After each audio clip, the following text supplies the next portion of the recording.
Welcome to this edition of SAU Weekly, your source for the latest news and sports from St. Ambrose University.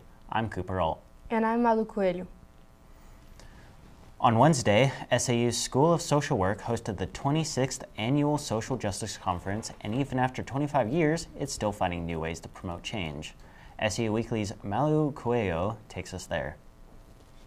The focus of this year's Social Justice Conference was the lifelong consequence of incarceration. After a morning of discussion, it was time for the social workers to spend the afternoon in someone else's shoes, thanks to Erica Lee, Senior Director of Safer Foundation in the Quad Cities.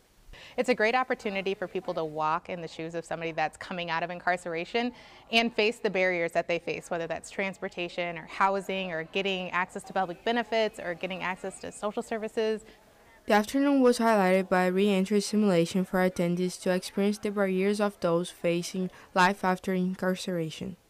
From my perspective as a mental health therapist, which I did for many years before coming here, is realizing there's not just one barrier, there's not just one piece of this that's challenging. There are so many ways in which we are not allowing folks to get the help and support that they need. For Chris Martin, the director of our School of Social Work, it was the best part of the day. Participants assumed the role of a released person trying to re-enter society.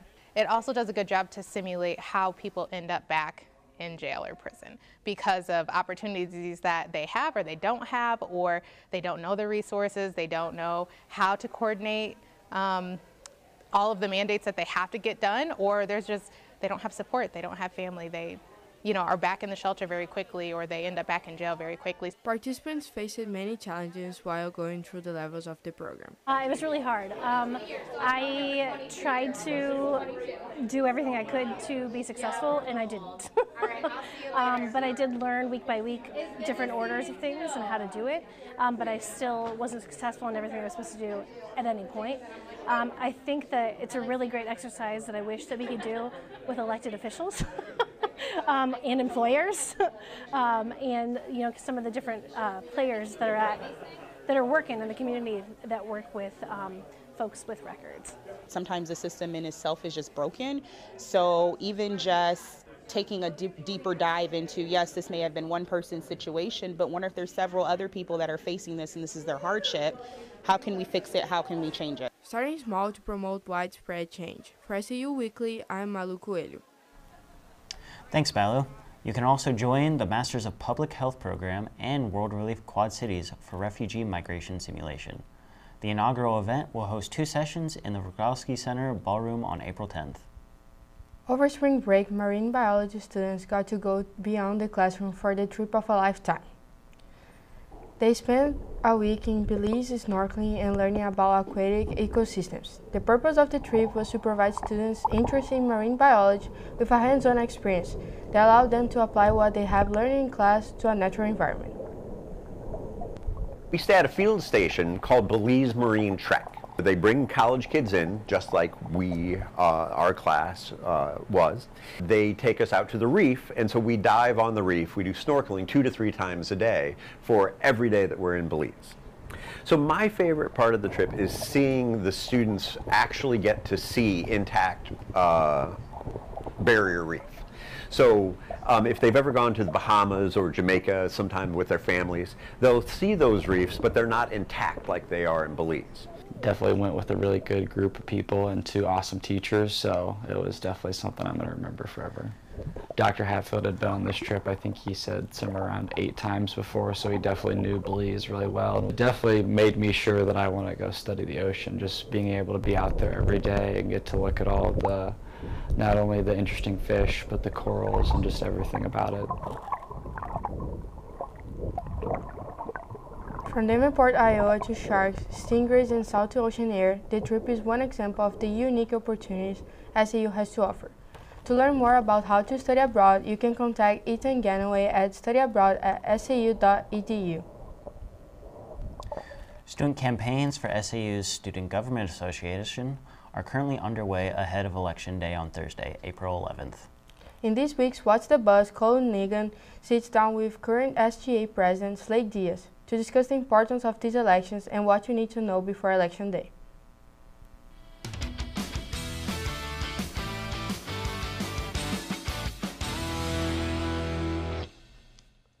Thanks, guys. Joining us on set is SGA President Slade Diaz. Slade, thank you for being here. No problem. Election Day is next Thursday, but long before we get to that day, take me through the process for the candidates running for an elected position here at St. Ambrose. Yeah, so to be running for the student body president and vice president, those are our first two elections, you need to at least have served a year on the SGA Senate. Our election process is happening right now. Candidates were able to start advertising February 20th. Voting is April 11th from 8 a.m. to 8 p.m. And the election results come out on that following Tuesday. Why is the SGA vital to a successful campus? Well, we're kind of like the communicators between the students and the faculty.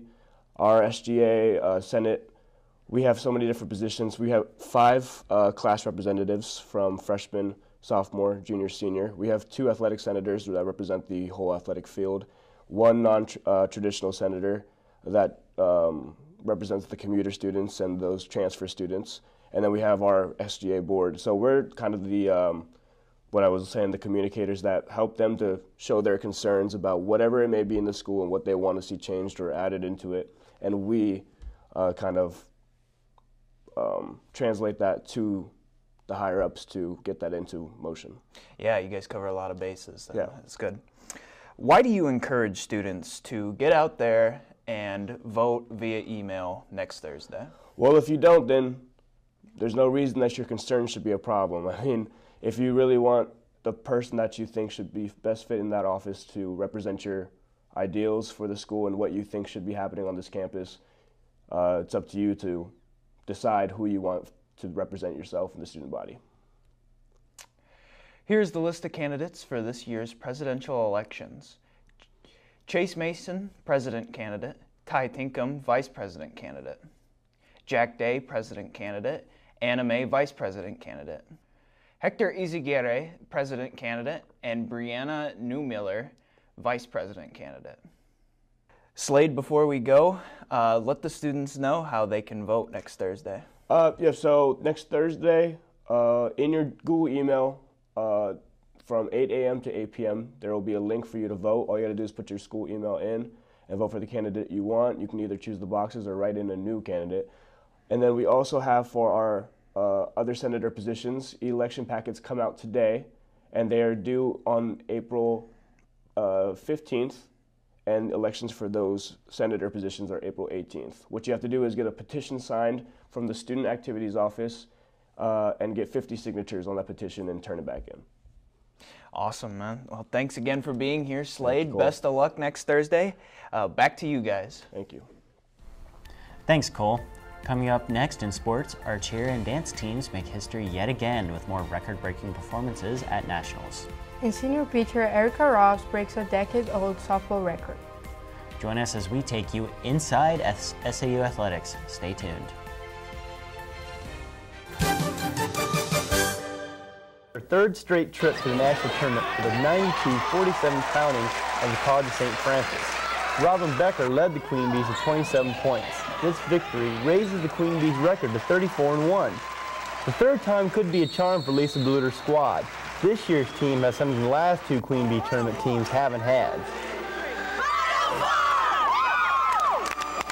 I go into this tournament, though, feeling probably more confident than I have the last 3 tournaments. I feel, you know, the experience that we've had the last 2 years playing down there is definitely going to be a big plus for us because we know we can play with the people down there. We're going to go in there as the 4th-ranked team in the nation, and we have really something to prove to get by that second round that we've never been able to do so far.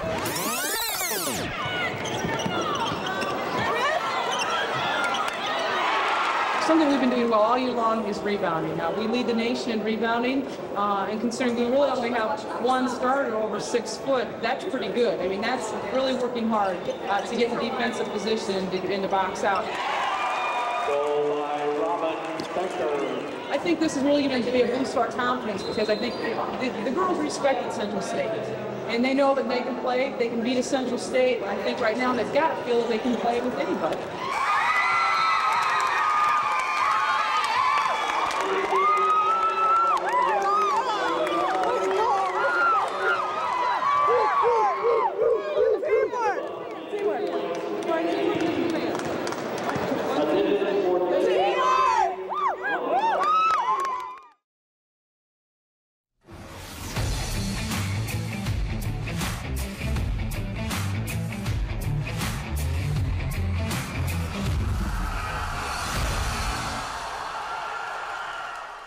It was a season of high expectations for the SAU cheer and dance teams. This past week, they looked to do something that has never been done in NAIA history, repeating as national champions. And the dance national champion is Senior The SAU dance team had to sit through a stress-filled waiting period until they heard their name called as back-to-back champions in Michigan.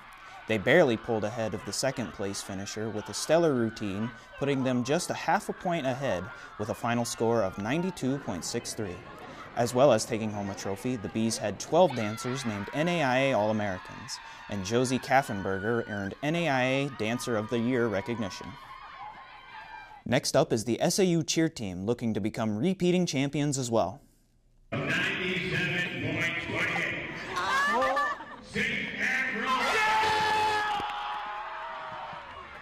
That was the scene from Ypsilanti, Michigan, as the Fighting Bee cheer squad defended their title and became national champions for the second year in a row, completing a dominant run.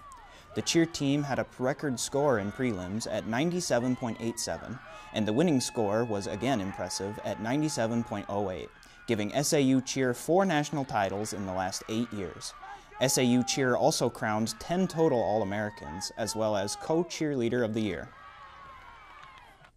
The men's lacrosse team is off to a strong start as they took on Mount Vernon Nazarene on Tuesday at St. Vincent's Athletic Complex. Hosting the Cougars, the Bees look to remain unbeaten in conference play. Up 8-4 in the third, Mikhail Shadix creates some space and gets a shot off that adds to the lead. A few minutes later, Matt Cortopazzi spins, drops the defender, and passes to Shadix, who scores again to make it 10-4, and you can see he's pumped up as that's his 100th career point. In the fourth, Mount Vernon answers with some goals of their own, but good defense like this poke check from Trent Knight kept it from getting out of hand. And more solid defense as Aiden Fergus with the slap check to regain possession. That allowed the Bees to run some time off the clock and ultimately take home the victory 11-9. They look to win their third game in a row as they take on William Penn tomorrow at 11 at home. This week, men's volleyball hosted their last home game of the season. Before the game, the team honored 2 seniors who are graduating. These 2 seniors are Mikolaj Zelanka and Andreas Indicati Mariani. In the first set, it's Ethan Karaban to Zelanka for the kill as the Bees look to dig themselves out of a hole. To start the attack in the second set, it's a block from Dylan Markley, Nick Fox, and John Gooch to put the Bees on the board. Later, it's the senior connection, Indicati to Zelanka for the kill to tie it up. Then it's a block by Gooch and Charlie Flynn to put the Bees up 15-14. The second set momentum wasn't enough for the Bees, as they dropped this one in 3. They look to win the next 2 games to make the CCAC conference tournament in a week and a half. During their spring break trip to Florida, the SAU softball team celebrated senior pitcher Erica Ralfs as she broke the record for most career strikeouts.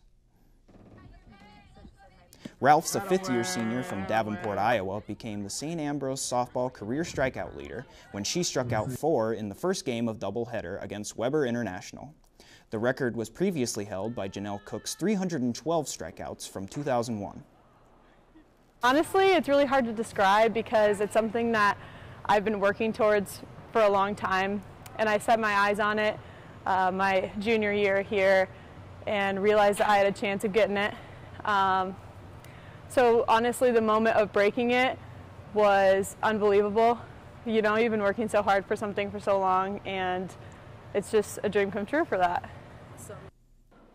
Unfortunately, the record came as part of a loss. The Bees battled back from deficits of 4-0 and 6-4 before ultimately falling 7-6.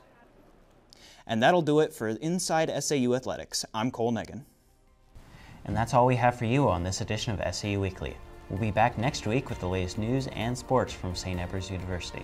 Remember to check out the SAU TV Facebook and Instagram page for our newscasts, top stories, and more. You can also find them on the Hive at saudebuzz.com. We'll leave you with a special Easter edition of Annie on Campus. Thanks for watching. Hey everyone, it's Annie back with Annie on Campus, and today we'll be following students around the library on an Easter egg hunt in spirit of Easter. Can you tell me a little bit more about the Easter egg hunt today? So every year we do 3 different rounds for the Easter egg hunt. Around like 15 minutes beforehand, we hide 2 golden eggs on each floor. Can I help you hide some eggs around the library? Let's go. Perfect. Can I hide another one? Thank you. So do you have any inside tips for me to find a golden egg? Look in spots that you wouldn't think eggs would be in. It's pretty heavy, so something good's gotta be in it. What do you want the prize to be in the egg? Something my girlfriend will like. Ooh, okay, nice. What'd you get from the golden egg? So I did end up getting a book card or a gift card for $25 for books. Awesome.